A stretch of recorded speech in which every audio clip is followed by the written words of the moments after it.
Good morning, good afternoon, and good evening, everyone. Welcome to Beating the Heat Together, City Diplomacy and the Global Mobilization Against Extreme Heat, the fourth session of the Our Urban Future webinar series co-organized by the United Nations Environment Programme, UNEP, and the City Diplomacy Lab. My name is Lorenzo Kilgangrandi. I am the director of the City Diplomacy Lab, and I'll be moderating today's discussion. Before we get into the agenda, let me share something close to home. UNEP Cities and the City Diplomacy Lab are both based in Paris, and Europe has now entered its fourth heat wave in the year.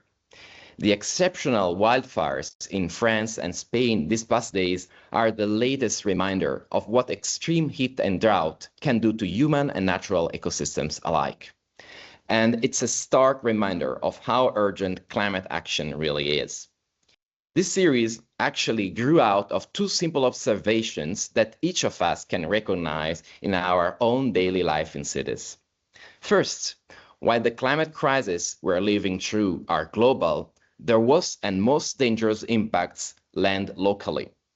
Second, rising urbanization means that more and more of us live in cities. People are drawn there by a promise, the promise of solutions, of opportunities for individuals and for communities. Put those two things together and we get a real responsibility. A responsibility that falls essentially on city administrations. They are called upon to respond to climate crisis in a way that secures their residents' health and safety and the socioeconomic resilience of the whole urban community. Extreme heat makes this responsibility particularly evident. Spain's Prime Minister, Pedro Sanchez, put it well just yesterday. What we are living through is no longer an exception, it's the new reality. And the cost of doing nothing is severe. Without a strategy, our cities risk public health crisis, deeper inequality, real economic losses, and disruption to essential services. Preparedness for extreme heat, that's essential. It's how we protect our communities and our economies. Today, we're bringing together city representatives from Antalya, Turkey, Barcelona, Spain, Lagos, Nigeria, and Singapore to look at what cities are doing right now in extreme heat and how that work can be scaled, shared, and connected through city diplomacy. A quick note on the format before we begin. This is a structured conversation, not a conference.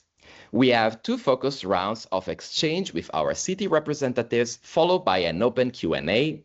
And so please use the Q&A panel throughout the event to submit your questions. And now, to set the global scene, we are delighted to have a recording from Dr. Eleni Mirivili, Global Chief Heat Officer at UNEP School Coalition. She will be presenting some of the concrete examples of city diplomacy UNEP is supporting, turning city-to-city dialogue and knowledge sharing into action, the Beat the Heat implementation drive, and the 50 Cities at 50 Degrees campaign. I'd like to kindly ask my colleague Marie to go ahead and play the video. Good afternoon, everyone. Thank you, Lorenzo, and to the City Diplomacy Lab for bringing us together. And my sincere thanks to the City of Antalya for hosting us. I wish I was there with you. It is wonderful to see so many city leaders and practitioners joining us from Antalya and from all around the world. We're here today because if there is one climate risk that is redefining what it means to govern a city in the 21st century, that is heat. It's the challenge that's quietly reshaping urban life everywhere. This summer isn't just another hot summer. It is a preview of our climate future.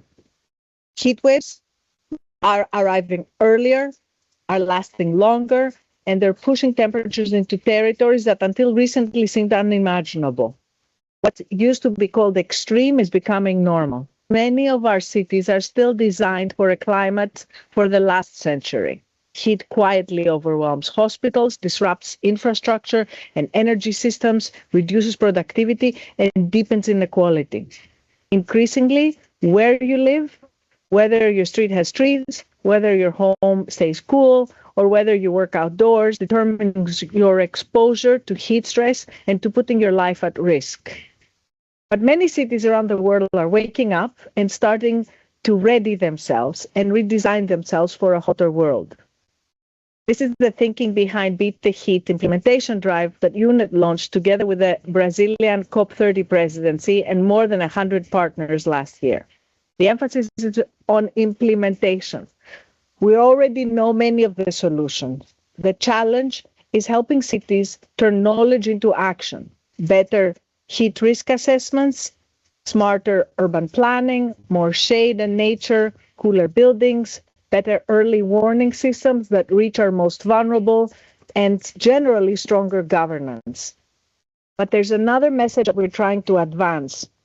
Heat and cooling should never be treated as separate conversations. The hotter our cities become, the greater our dependence on air conditioning. But we cannot air condition our way out of a warming climate. Unless we cool our cities first, we lock ourselves into an endless cycle of rising energy demand, emissions, and vulnerability. That's why heat resilience and sustainable cooling are inseparable. The coolest building is the one that needs the least mechanical cooling in the first place. So if we design cooler neighborhoods with trees and shade and passive design and better buildings, we reduce cooling demand. And we're making the cooling that we need more affordable, more equitable, and more sustainable. So heat resilience and sustainable cooling are two sides of the same strategy, bringing adaptation and mitigation together. And this is reflected in the work that we're doing for Beat the Heat.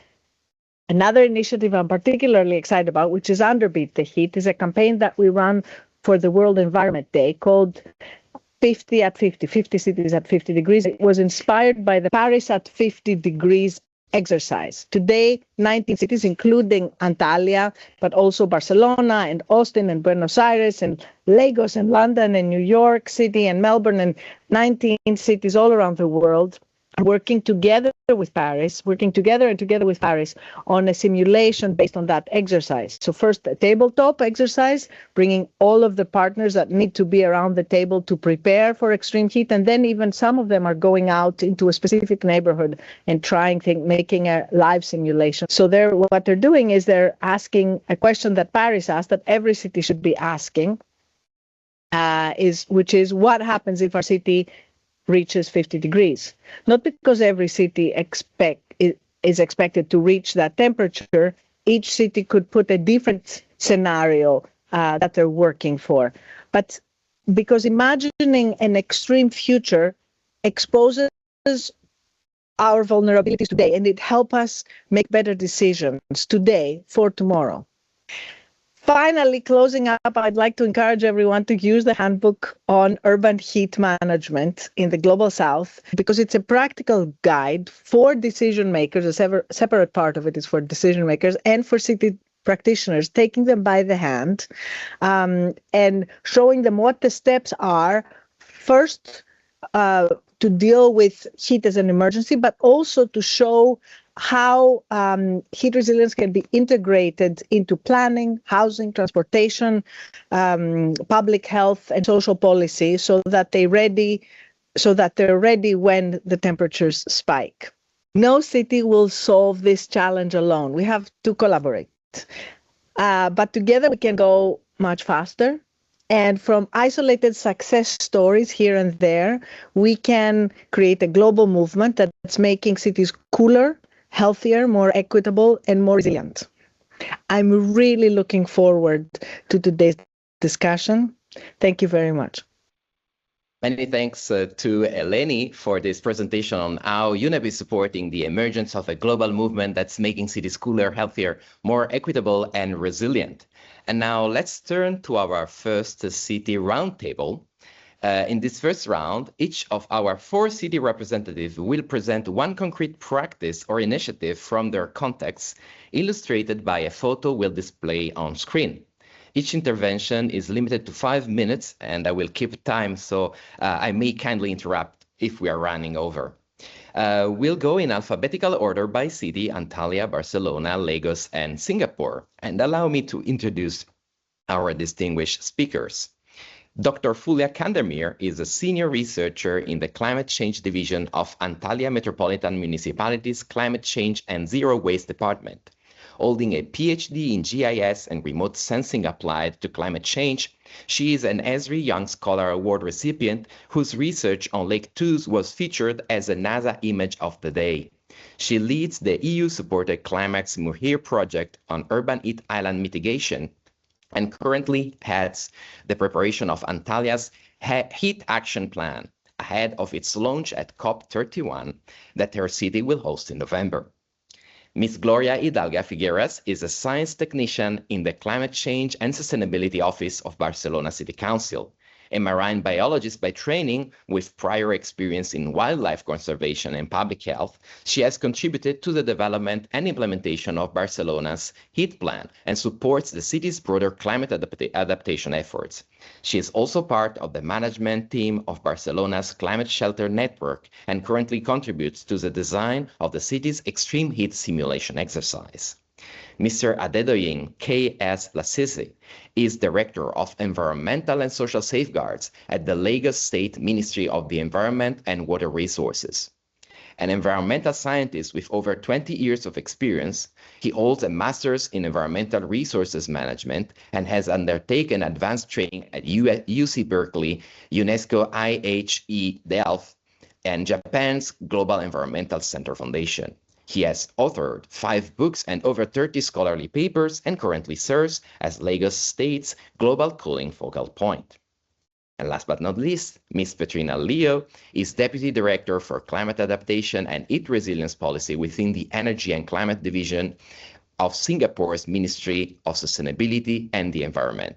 Her portfolio spans climate science, coastal protection, and Singapore's first national adaptation plan, alongside policies to strengthen community resilience, deepen scientific understanding of rising temperatures, and implement national cooling strategies.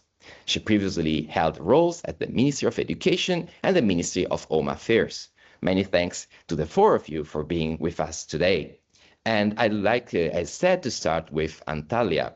Fulia, please tell us about the practice behind the photograph you chose. Yes, this is our simplest practice, but I believe this is the strongest response maybe for the streets and for the people. Thank you so much for this kind introductions, actually, Mr. Lorenzo. And you said that I am the scientist in a metropolitan municipality. I'm working as a pure scientist to help the municipalities' scientific projects and etc. actually. And because our municipality and maybe all of the cities in the Mediterranean knows that Mediterranean gateway, we are really feeling fastest warming times and urban areas in the has the bottleneck about this. For example, in summer, air temperatures now regularly exceed 40 degrees Celsius, and the urban heat island effect makes our dense central districts even hotter. And we are hosting 15 million tourists in the summertime, and also our stable residents 2.7 million. Actually, the people are coming here for the summer tourism, and now they're encountering with the heat waves and extreme heat, and maybe we will discuss, it will be debatable next year or in the future summer season will be suitable or not for the tourists in the Mediterranean basin maybe. And now you're showing this photograph. Actually, I want to share this photograph from our Parks and Gardens department. This is maybe our simplest, but I believe are one of the smartest and strongest responses for the cities, for the streets. What you see is an ordinary street in central Antalya, shaded by these mature trees. But this shade is not an accident. Through a special horizontal crown pruning technique, our teams train the Ficus nitida trees along our boulevards to grow upward rather than upward, creating wide umbrella-like canopies that shade the pavement and the pedestrians and even parked cars below. Combined with the drought-tolerant planting, mulching, and smart irrigation, it's a low-cost nature-based passive cooling measure that reduces surface temperatures, cut heat accumulation at street level, and makes walking in the summer possible again. For example, when we saw these streets, just like these trees, just like the umbrella canopies, I'm always preferring to walk under these trees because they are really differencing the temperatures when you walk in the street without tree or trees just like this. Actually, this practice does not stand alone. It's a part of a wider nature-based cooling portfolio, I can say. We are really giving importance urban planting or urban trees and the forested areas, forestation efforts. Since 2019, we have planted 3 million trees. Actually, after 2021, after we encountered with a huge mega forest wildfire in Manavgat district of Antalya, we lost approximately 70,000 hectares in a one same forest fire. We increased this forestation efforts immediately. But since 2019, we can say 3 million plants we planted, and also we selected in our landscapes drought and salt tolerant species, just like this tree, and we have converted approximately 25,000 square meters of high water demand landscape into xeriscape, because we are living in the Mediterranean basin and we should use the water very efficiently, and we produce 1 million heat adapted turf seedling per year. For example, when you plant this tree, and we are using turfs, the heat adapted turfs under the trees, or for the boulevard, we are transforming the boulevards with the heat resilient or water efficient turfs seedlings per year, and in the boulevards. And smart irrigation across 2.7 million square meters of green space has cut water use by around 7%. Even our pruning residues are recycled as a raw material when we prune this tree for new plant production, halving labor, water, and energy costs. We are not wasting the residues of trees, etc. And just as important is the science behind where and how we act, actually. This pruning tree, just like the individual effort of Antalya Metropolitan Municipality, but now these individual efforts supported by the science behind the where and how we act. Under the EU Horizon Europe Climax program, our Muhir project, we are actually studying about the mitigation strategies in Antalya, and we are integrating high resolution local data for the urban heat island and heat waves. We mapped heat risk across 19 districts. That means 20,000 square kilometers. By combining satellite imagery, climate models, and local data, we identify where extreme heat overlaps with our most vulnerable residents, children under 5 and people over 60. So we know exactly which streets and neighborhoods to prioritize for shading, greening, and cooling interventions, just like this. The project was evaluated with a score, very high score out of 10, 9.8 score out of 10, and it's the second phase review. And actually, I registered the phase 3 report last night, and we completed all of the phases of this project. And now we are ready for these interventions with the data-driven maybe action plan. This won't be an individual effort of municipality. Now it will support by the data-driven strategies or the connection to the local governance. And these risk assessment actually are now feeding directly, I said before, into our planning network framework. Our sustainable energy climate action plan be completed in 2026, but now heat action plan we are currently developing on top of it, and that's a simple act like pruning a tree becomes a part of a data-driven citywide heat resilience strategy. Antalya is also being selected into UNEP's 50 at 50 campaign, which is helping us stress test and strengthening exactly these responses. And my message actually with this photograph, tree pruning, very simple but very good response for the cities. And now it's supported by the data-driven heat action plan. And we want to launch in COP31 our heat action plan. Beating the heat, our message, beating the heat is not only a big infrastructure. Sometimes it starts with a tree, just like this, with a street, with these trees, pruned in the right way, in the right street, choosing the right data, and with the strong local governance. Thank you so much. Thank you very much, Fulya. Simple but well-chosen solution for ambitious strategies. Thank you. Thank you so much. We now move to Barcelona. Gloria, the floor is yours.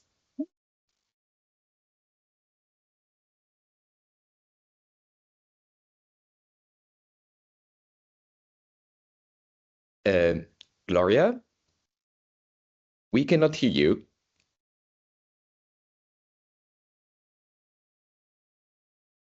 I'm sorry, we cannot hear you yet. No. Hello? Can you hear me now? Oh, yes, we can. Perfect. Thank you so much. I'm sorry, I'm having much trouble today with my connection. Oh, no problem. Thank you so much for being with us. So, as Lorenzo introduced me, my name is Gloria Hidalga, and I work for the Climate Change Office here in the City Council of Barcelona. Let's see our picture. There you go. So today I wanted to tell you about our shade plan here in the City Council, which has been developed since 2024. And it's our main projects because we are starting to implement shades all across the city, right? So as we all know, cities are largely made of concrete and asphalt, and the temperatures are just rising crazily, and many urban spaces have become uncomfortable and sometimes they are even unsafe. So, and especially for vulnerable groups, right? Like playground areas or parks where elderly people go a lot. So the shade plan in Barcelona is the Barcelona strategy to increase shades in public spaces so that residents and visitors can enjoy the city safely during hot weather. Our focus is walkable public spaces. So we are installing shades like in big parks or like playground areas for children and outdoor areas that people use in their daily lives. So just to be clear, we're talking only about walkable public spaces, not all public space in the city. So first, before starting to install shades, we needed to study the city. So we identified about 1,500 hectares of walkable public space. And about 79% of those spaces already had shade because the buildings were already high, so they had shades during the high radiation times. So we didn't need to intervene there. So we are talking about 21% of walkable spaces in the city, which is around 300 hectares, like 740 acres. So from that spaces, we needed to prioritize, right? Like we couldn't start anywhere. So what we did was to cross different factors. So we were talking about places that had a lot of solar exposure. They had a lot of intensity of use, like people would go there a lot. And we also were prioritizing those spaces for vulnerable people, like children and elderly. So once this methodology was established, we decided to start with playground areas and school, like children, like public spaces that were for children to play, and also in public schools, like the playground areas in public schools. So now we have been, since 2024, we installed 66 shades in public schools, playground areas. And sorry, I had the number here. And 113 shades in children's playing areas, right? So this is quite a lot in the city. So initially, when everything was just on paper, we thought that the best option, obviously the first option was to plant trees where possible, but as a city and we have like a very widespread metro lines everywhere, we could install trees in every park. So what we decided was that when the trees were not an option, the next option was to install photovoltaic structures, and then the last option was to install structures that were using a veil, like the ones you see in the photo. Okay, but since the thing went very quick and we realized that photovoltaic structures were far too expensive to be installed everywhere as we wanted. So in reality, what happened was, like, first of all, as planned, were the trees. The first option was to install green, and when green was not possible because of the characteristics of the playing ground area, we installed these shades you see in the pictures. And then we have some photovoltaic structures in some parks, but they are not the main option as we were planning. We thought we were going to have much more budget than actually we had in the end. So we had to change priorities. So an important component for us was to evaluate the project through citizens' opinion. So we installed 49 QR codes in playground areas for children, so people could read them with their mobile phones, and they could fill in a survey to tell their opinion.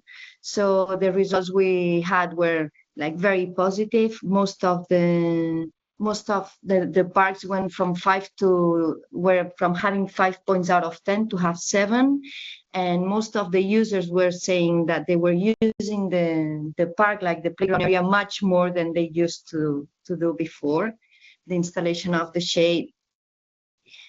We also asked them, there was an open answer question, like, what would you like the park to be like? And most of them were saying that they wanted, as we thought they would, they wanted more trees and more water presence in the area, because they could feel like how it could cool down the area. And also between 50 and 80% of people were saying that they were using more the space.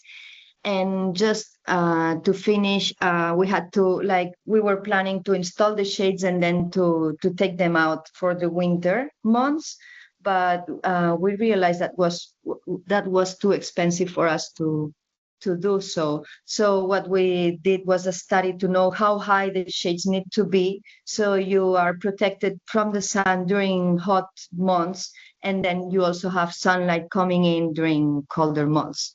So things go differently from what you plan, and then when it comes into the terrain, you need to change things and to learn along the way. So I think that's my time. Thank you very much. And thank you very much, Gloria. A very inspiring example of the flexibility of city authorities. That's very much needed in many different angles, many different sectors of action, and of course the importance of granting safe, walkable cities, and of course, even more important, safe playgrounds, as you have mentioned for our children. Thank you so much, Gloria. We now move to Lagos, and Adedoyin, the floor is yours. Yeah, thank you. Good morning, good afternoon. Thank you, everybody, for having us. It's a pleasure, Lagos, joining this program. So the picture you have there, it shows an example of what we call taking it from this generation to the next generation. That's the picture of the governor of the states presenting a certificate to one of the children who partake in the tree planting initiative. Why did we take tree planting as one of the key systems by which we will reduce urban heat effects in Lagos? Lagos, as one of the developing cities in the world, has a lot of challenges to face. We need to develop roads. We need to do education. So getting funds to do things like cooling system may not be feasible for Lagos. That is why we decided to go back to nature and pick tree planting. And this tree planting, we have been on it for the past 18 years. We have a law that says that every July 14, we must plant at a minimum of 1 million trees in that year. And we are not doing it alone. Private organization, international bodies, people also use tree planting as a day to celebrate their birthday. So, and that's what Lagos has been doing for the past years. Lagos has a population of over 24 million. We have a very small land size, and urbanization is growing up with Lagos at a very fast rate. So how do we reduce the urban heat? And that's why we decided to choose tree planting. And we have planted over 10 million trees over these years. And each of these trees we are planting, we have a GPS tracking. We geotag them, and we are also trying to see how we will study the carbon sequestration of this tree. This year, we introduced a new initiative, My Tree and Myself, whereby we encourage citizens to plant tree and nurture it for 1 year. As part of the 50 cities initiatives, what we did this year was give seedlings to citizens to plant, and the citizen will nurture the tree for the next 1 year. By June 5th, 2027, when we are celebrating World Environment Day, we will go around and monitor the tree. The citizen that has the best trees, that nurture the tree best, will have a cash prize and will have a certificate of award as a champion in promoting urban greening in the state.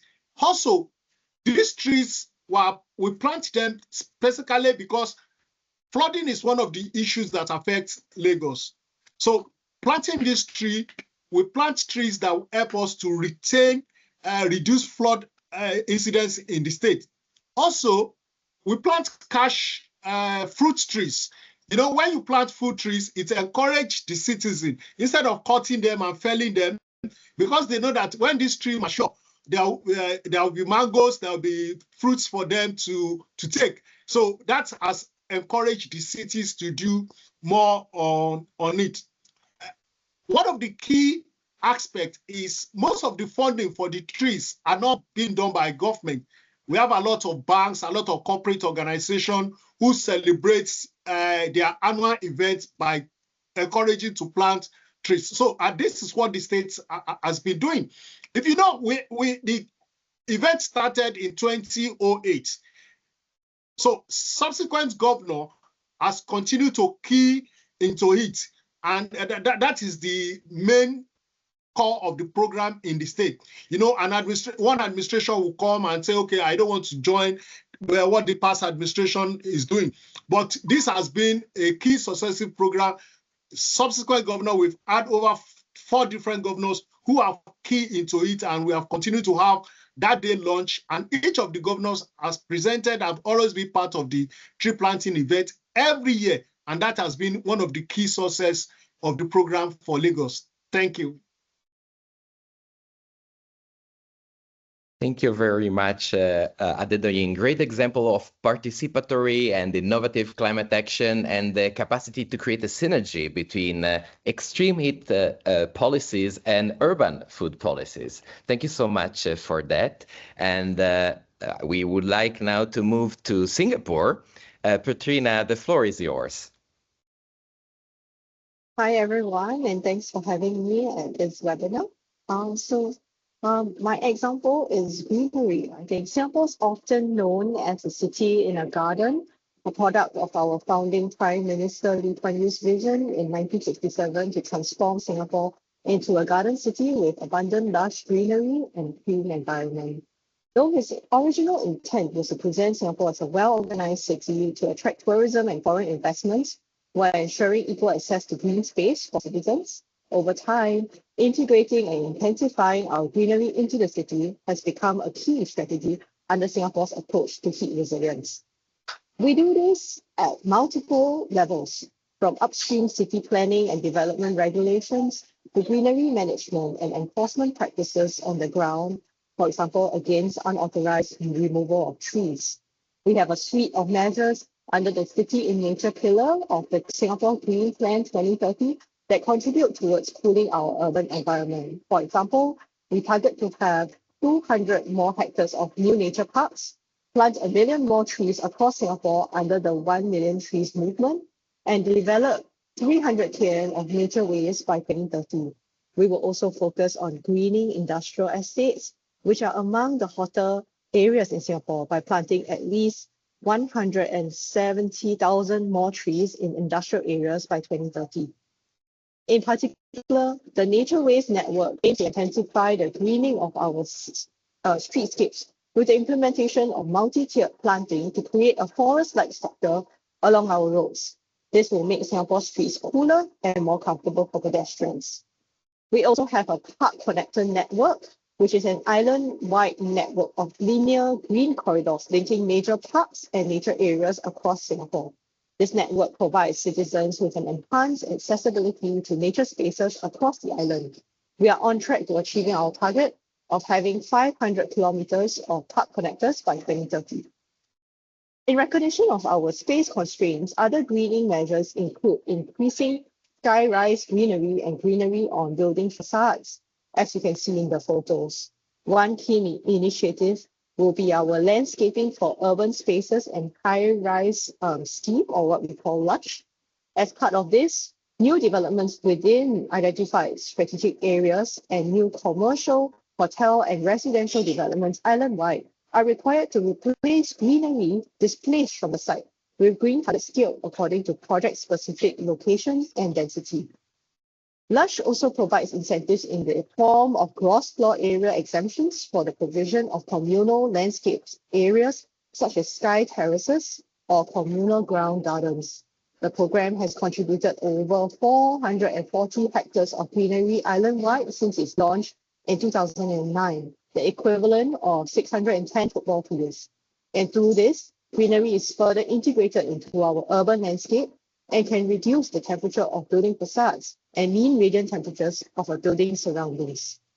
Since 2021, we also target to develop 200 hectares of skyrise greenery by 2030. Our Skyrise Greenery Incentive Scheme provides financial support to developers and building owners in implementing skyrise greenery installations. This provides funding for up to 50% of the installation cost of rooftop greenery and vertical greenery projects on existing buildings.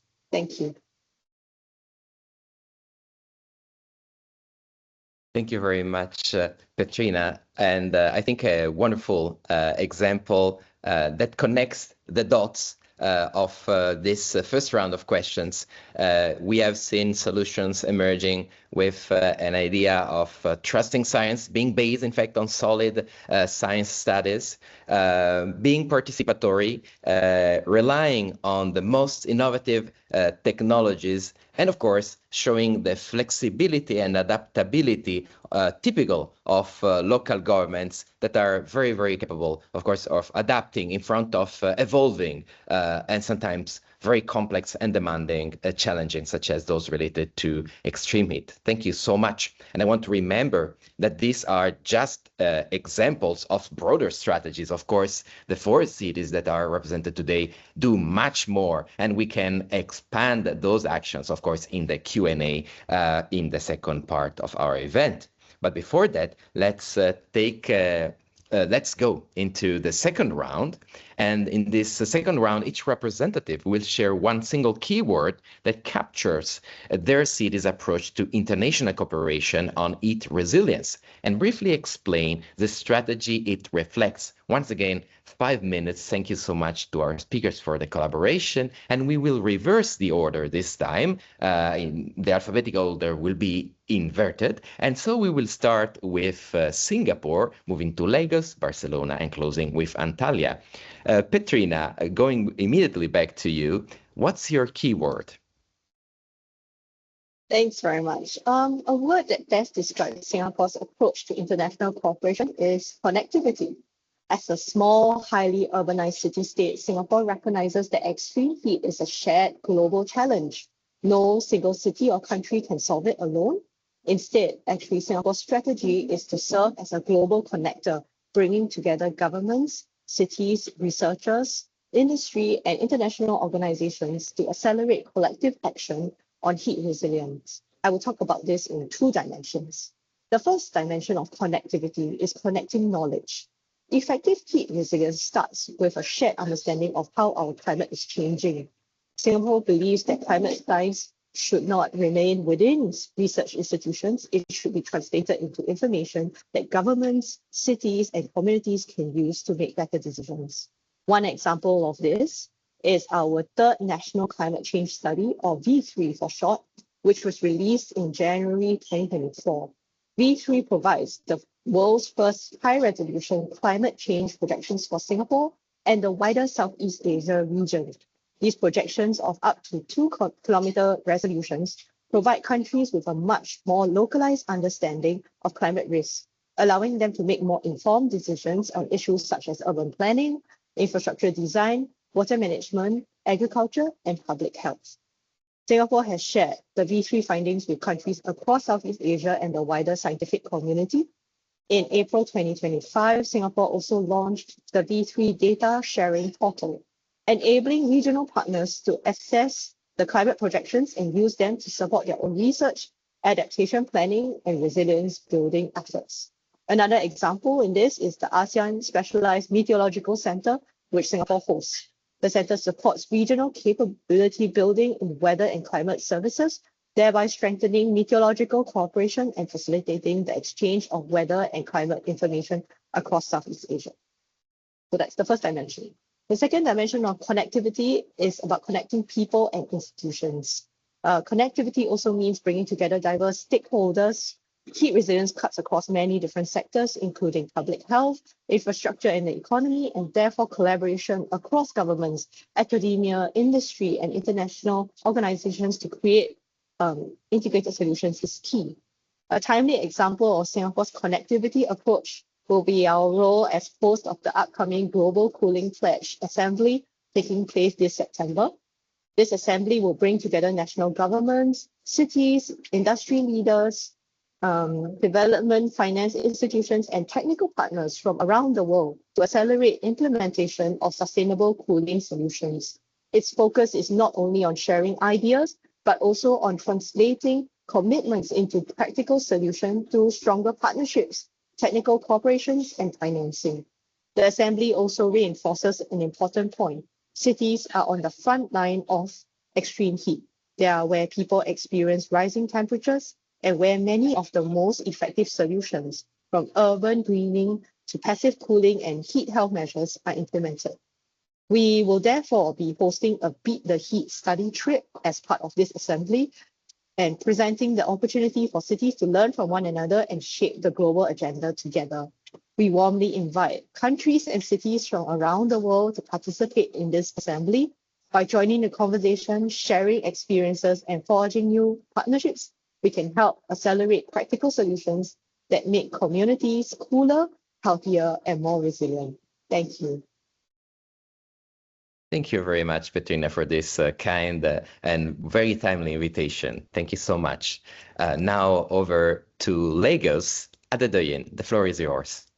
Okay, thank you once again. The key word for us is partnership, and I will explain that using an African proverb.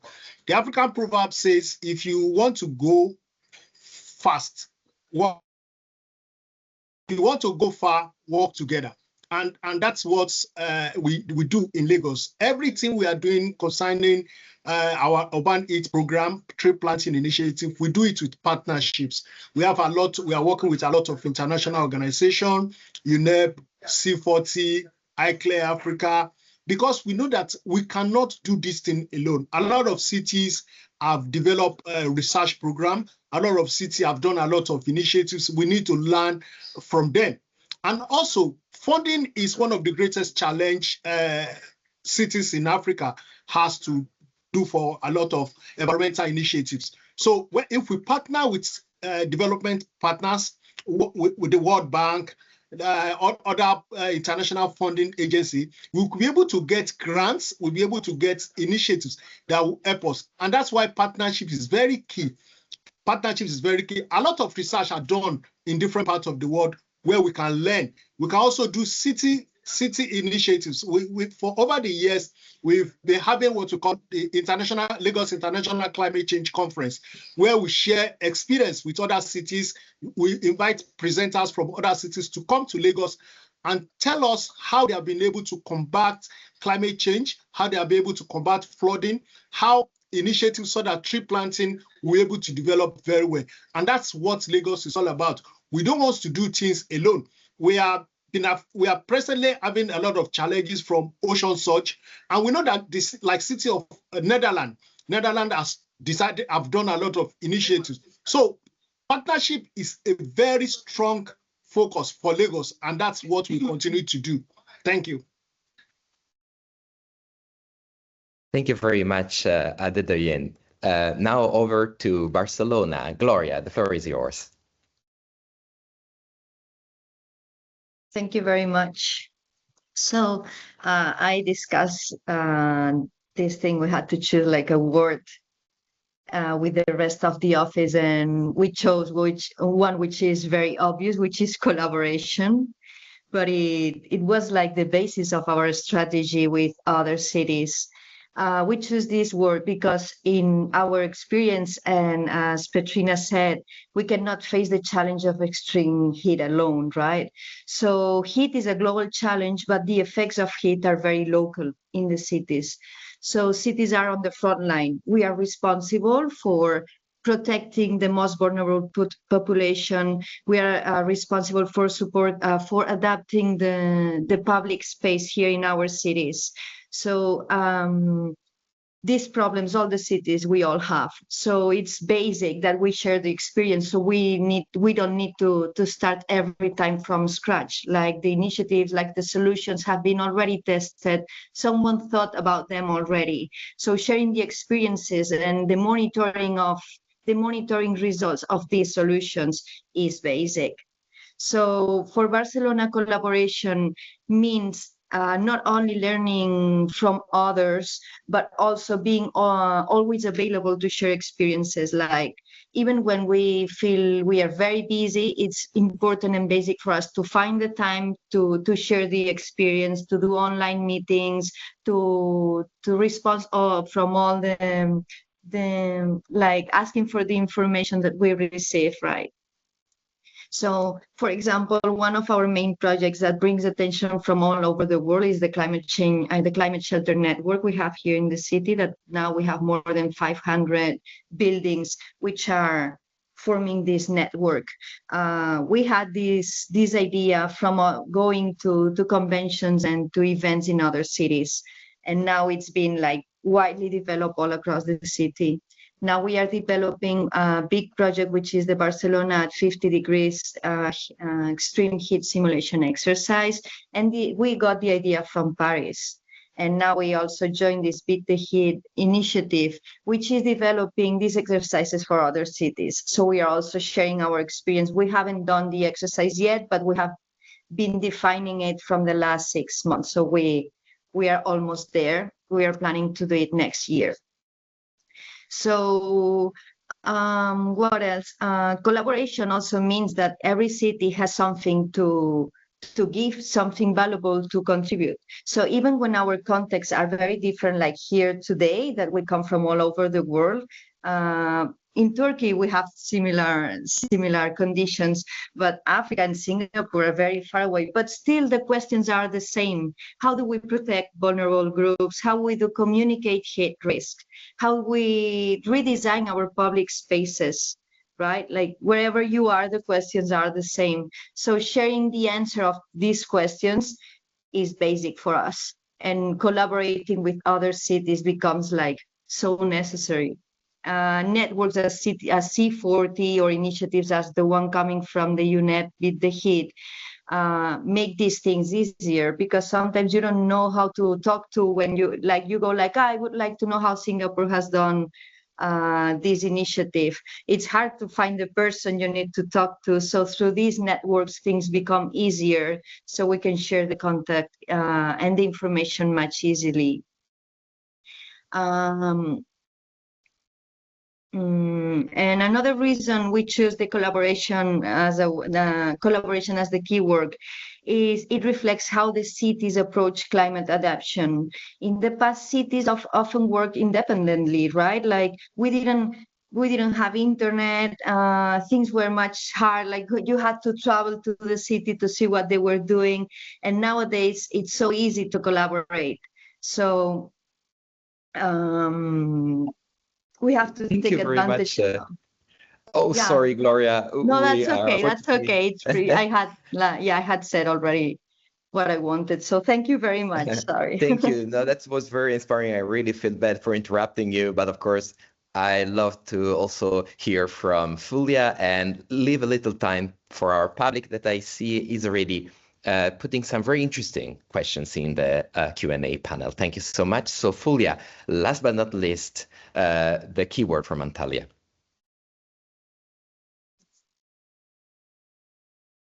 Yes, maybe I can end this session with the keyword of integration. Actually, all of the keywords were wonderful, and maybe integrate all of the keywords only one action. heat resilience, maybe. Actually, we choose this word for two reasons. First, it is literally in the name of our flagship project, I said before. MOHIR stands for the integration of high-resolution local data for climate resilience. But more importantly, it describes how we see city diplomacy itself, not as a separate activity of attending events abroad, but as something we integrate into daily work of managing urban heat. Antalya works within, just like the other cities, EU's programs, just Climax is one of them, and one of the 68 selected regions across Europe. And last June, we joined the Climax workshop in Barcelona, and it's a pleasure to be on this panel with Barcelona today, where we shared our heat island analyses, our climate scenarios, and our implementation roadmap with other European cities and brought their experience home with us. We take a part, not directly, but in the Pathway to Resilience Knowledge and Data Innovation Group, and we present our special heat analysis at international scientific congresses, and we host international webinars on heat wave risk assessment, sharing our methodology with our regions in our experiences about the MOHIR project. And integration also work with the other direction, from the global level down to our streets. I showed this our street in the first session, for example. Our Sustainable Energy and Climate Action Plan follows international standards under Covenant of Mayors. We are the signatory municipality of Covenant of Mayors. As a member of UNEP's 50 at 50 program, Community of Practice, we're testing our resilience against extreme heat scenarios together with a global cohort of cities. And perhaps the best example, our heat action plan, we're now developing for Antalya, is being co-led editorially with Dr. Elena Miravelli, whom we are now developing for Antalya's heat action plan with us voluntarily.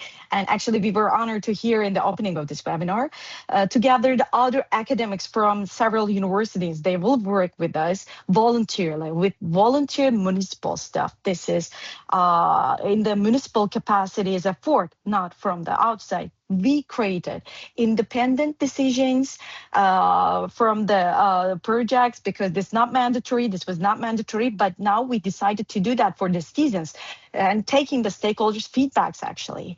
For us, that is the city diplomacy in its most concrete form.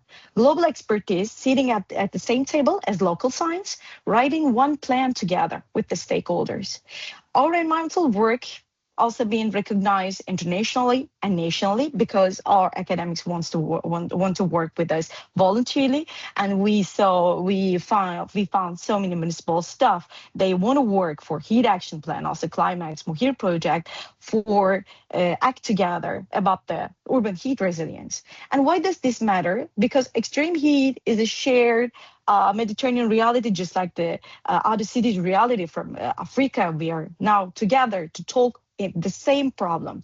For example, what Barcelona learns about the cooling dense neighborhoods, what Singapore learns from urban greenery in tropical climate, what Lagos learns about protecting vulnerable communities. All of this directly relevant to Antalya.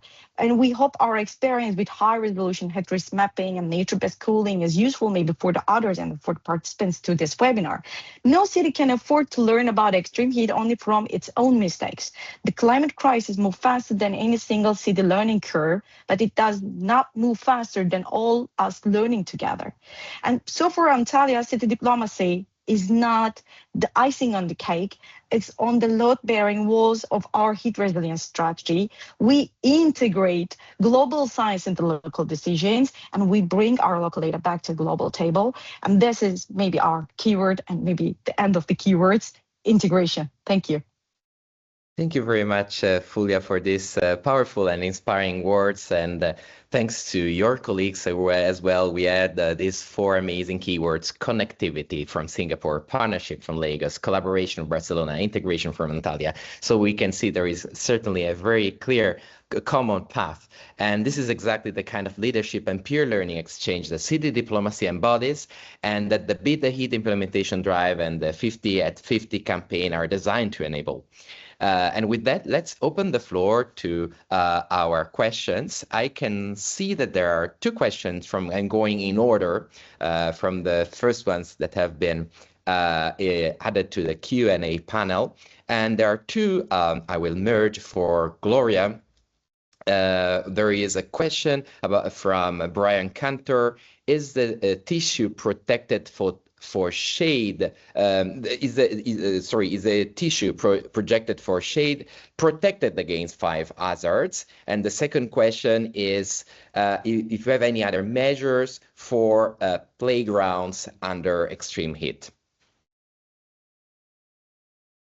So thank you very much, Lorenzo, and thank you for this, and like Brian, for your question. I'm not sure. I just sent a question to my colleague who is in charge of like deciding which materials they use for the structure, but I'm pretty sure they took fire hazards into consideration because it's something which is all along the city council's decisions when it comes to choose materials. But I will make sure, like, let's see if he can answer because he just went to a shade structure to monitor. But I will take your contact and send you some more information on this if you want. And about the other question, Niam, thank you. So yes, there are other measures, like also the materials we use for the structures that the kids used to play.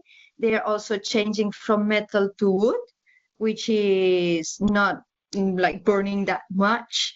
And also they are installing like water systems, not only drinkable water fountains, but also like little lakes. And so in those playing areas which are hotter.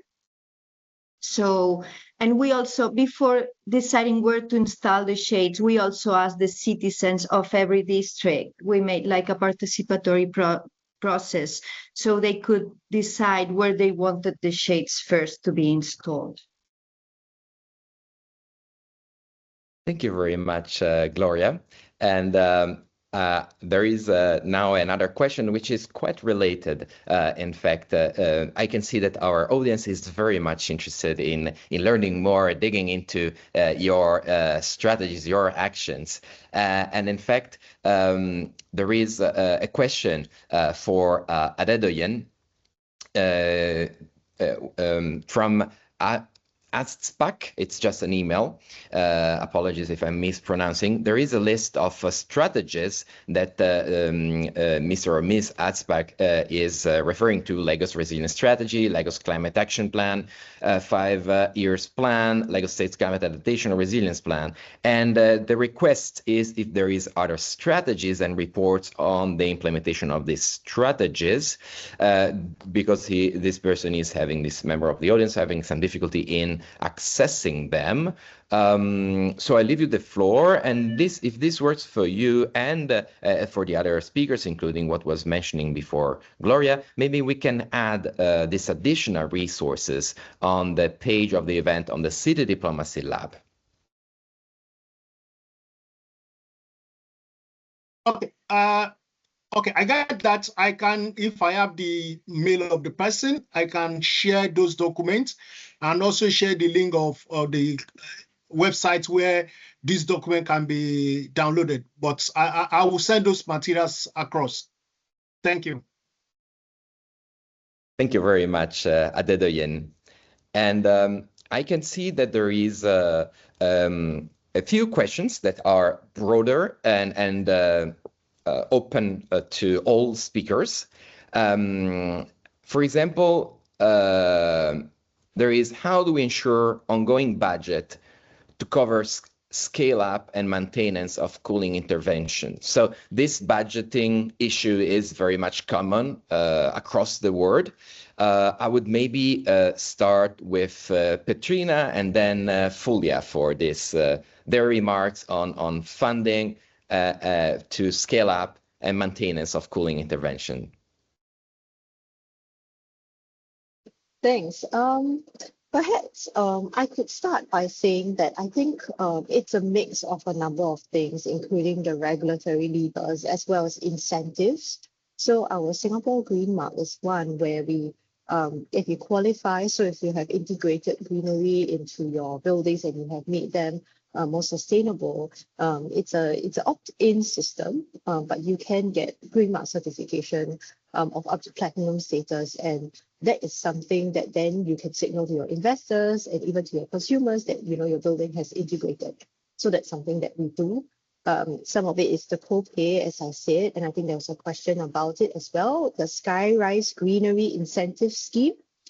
So by funding up to 50%, essentially the private developers would have to contribute the other 50% as well into this to do it as well. And I think fundamentally for us, when we talk about heat resilience, especially for buildings, there is an incentive for the developer itself to also integrate some of these passive cooling elements in their building, because it also then helps in terms of management of the amount of the energy that the building will need to use for residual cooling as well.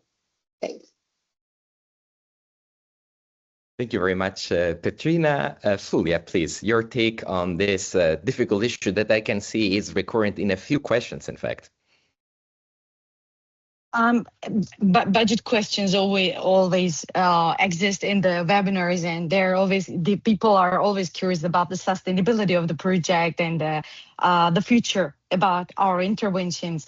Maybe I can give some examples about our interventions about the passive cooling or the cooling interventions in municipality. Actually, our municipality always starting the interventions with internal budget, internal funding, because we're doing everything from internal capacity, for example, to tree plantings or trees.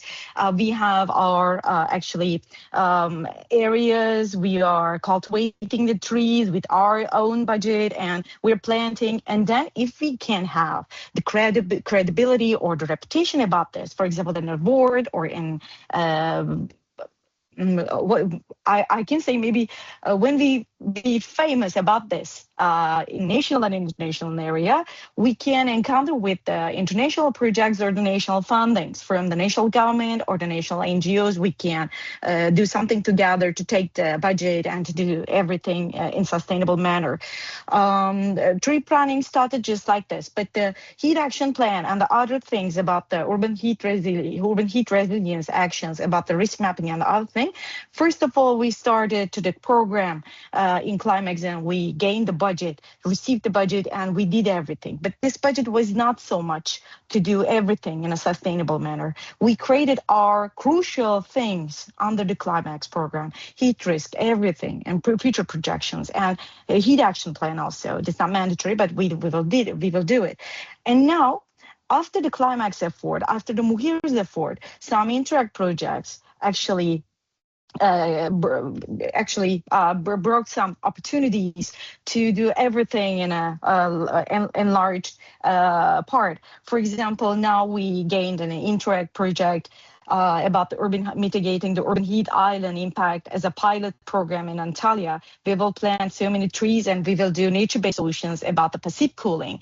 And that means budget will come from the outside, will come from European Union, and we will use in a right way to protect the citizens. And this is just like the vice versa. Sometimes we are starting the initiatives from internal budget, internal capacity. Sometimes we gain the project, and after the reputation and the credibility, that means actually brings the largest communities, largest participants to the consortium programs, and that's all maybe I can say. Wonderful. Thank you very much, Fulvia. And I see that this question is also tackled from the perspective, asked from the perspective of private sector investments. So the role of private sector in supporting your activities. That's a question from Sarat Babu in the Q&A panel. So I would like to ask Adedoyin and then Gloria for their take on the role of the private sector.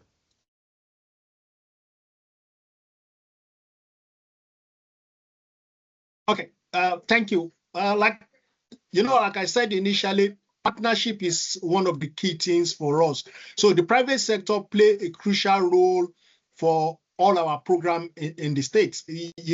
Funding environmental initiatives from government's budget allocation can never be enough. So most of the time we rely on partnership from the private sector, most especially the financial sector in Lagos has been tremendous in most of some of them even adopt to build parks they adopt to build parks on their own from grant treating up to the management, and the private sector play serious role in helping us. Sometimes they develop projects on their own, and what they just need is the sign off from government without any funding contribution from government, and that we have seen it has worked with us very well. Even apart from the private sector, some international organization, I recollect that the air quality monitoring program, the United States Embassy, it's also helping us. So it's not only the private sector, some international organizations are also helping the city in improving a lot of things. Recently, C40 is helping the state government to do a call on urban heat study.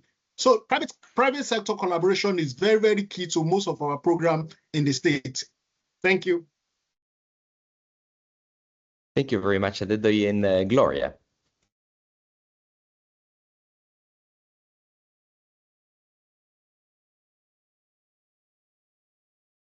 Sorry. So that's a tricky question.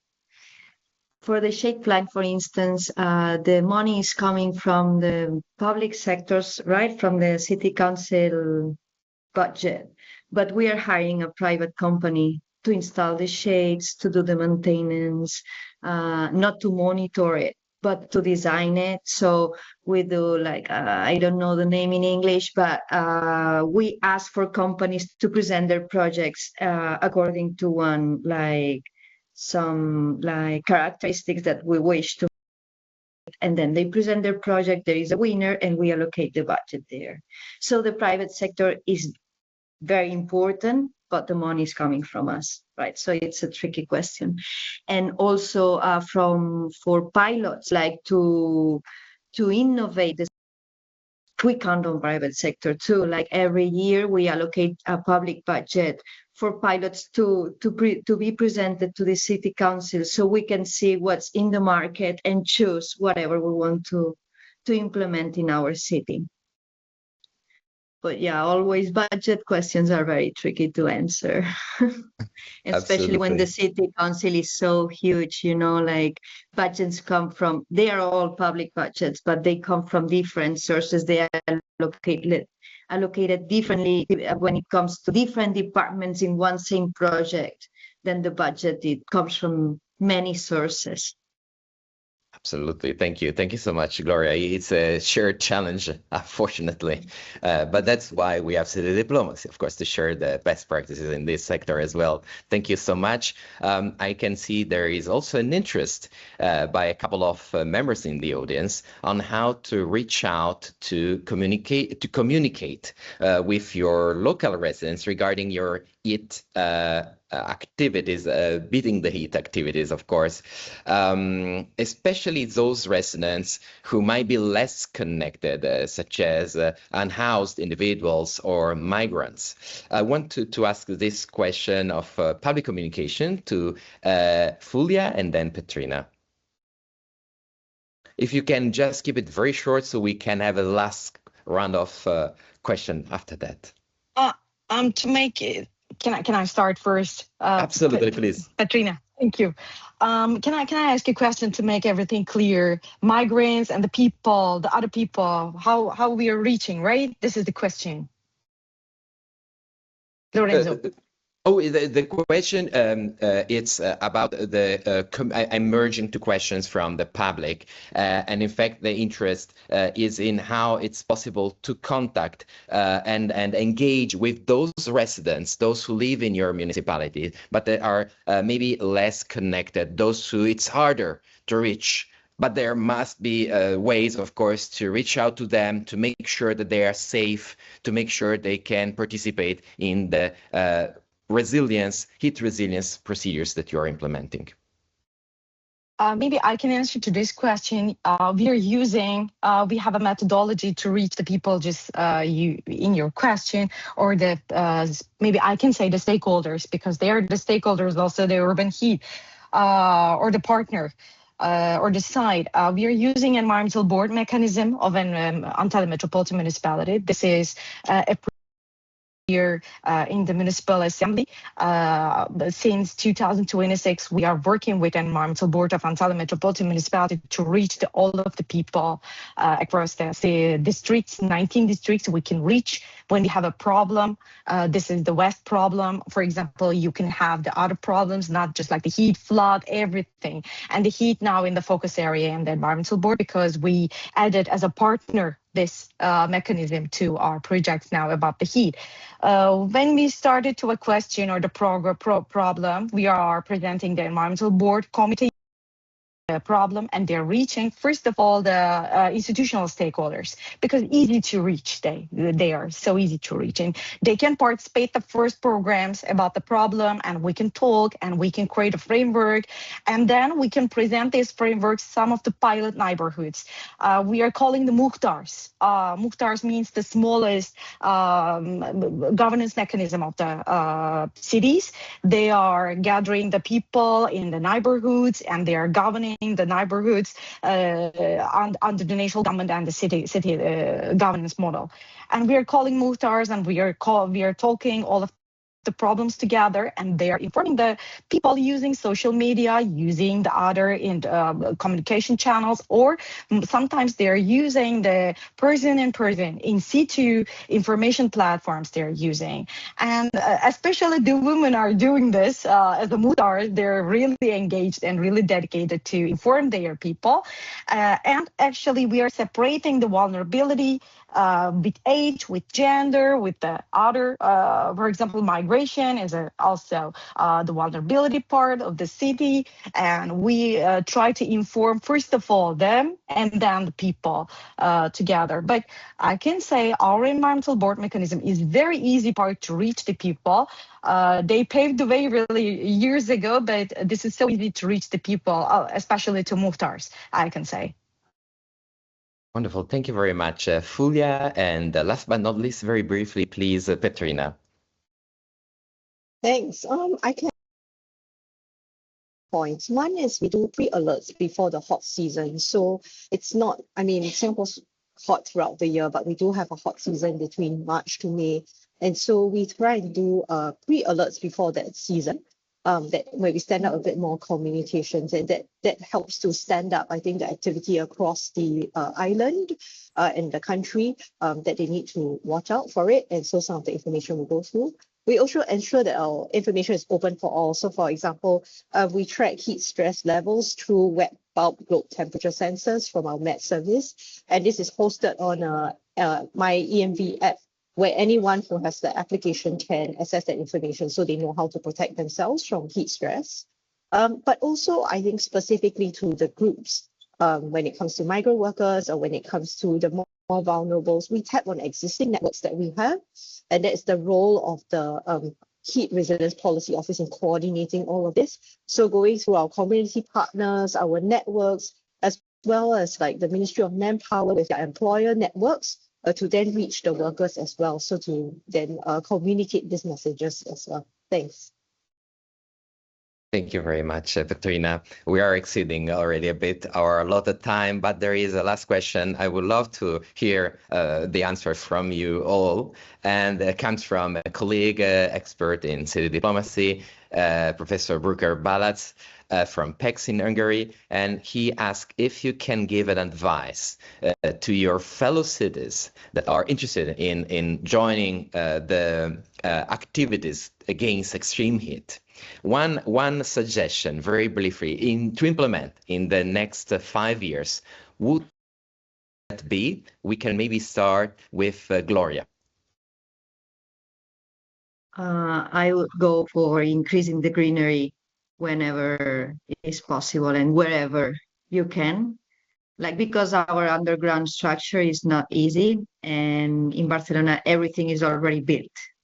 But when it comes to renew a park, to renew a public space area, just try to increase the greenery as much as you can, because it's not only about shades, it has much more benefits than just giving a shade or cooling down the space. It's about psychological benefits. I think it's the best option to reduce the temperature in the city and at the same time gain other benefits for the citizens. Thank you for the question. It was a good one. Thank you, Gloria. Adedoyin. Yeah, mine will be urban heat study. I will advise every city who wants to first carry out an urban heat study, have an urban heat map, so that they will be able to know the area to concentrate the efforts, the initiatives they want to do. That is very, very important for everybody who wants to tackle urban heat effects. Thank you. Thank you very much, Adedoyin. Petrina. Maybe to add on so that we don't all say the same things, because actually everything is very important. I think it's also education of the population to be able to take care of themselves, because heat can affect each individual quite differently. And you need to be very conscious of your own body. So education in that area so that everyone can keep themselves safe and also keep their loved ones around them safe as well. Thanks. Thank you very much, Petrina. Last but not least, Fulia. Maybe I can end this question's answer just like this. They should see the threat, and they should see the future problem about the urban heat and the extreme heat, maybe we can say. And maybe they should push the decision makers first, talk with everyone, and meet with the decision makers, the right people, to pave the way, because it can be too late in the future. And now we're talking this hotter in the future. Yes, we should push the decision makers first. Sometimes their willingness can be low than the right people, or the scientists, or the other people, technicians, and the people working about the urban heat or the extreme heat. We should push always the decision makers, the authority. And I can suggest to follow cities. Thank you very much, Fulia, and many, many thanks to our amazing panelists today.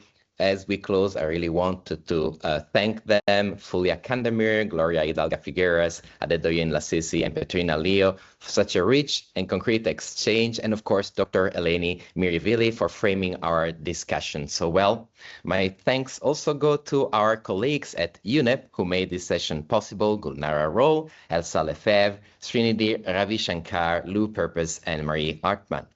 Of course, the conversation does not stop here. For further inspiration on how cities can accelerate their capacity to assess heat risk, plan resilient strategies, and implement solutions, I'd point you to the Handbook on Urban Heat Management in the Global South, developed by the World Bank with contribution from UN Habitat and UNEP, and the link is in the chat.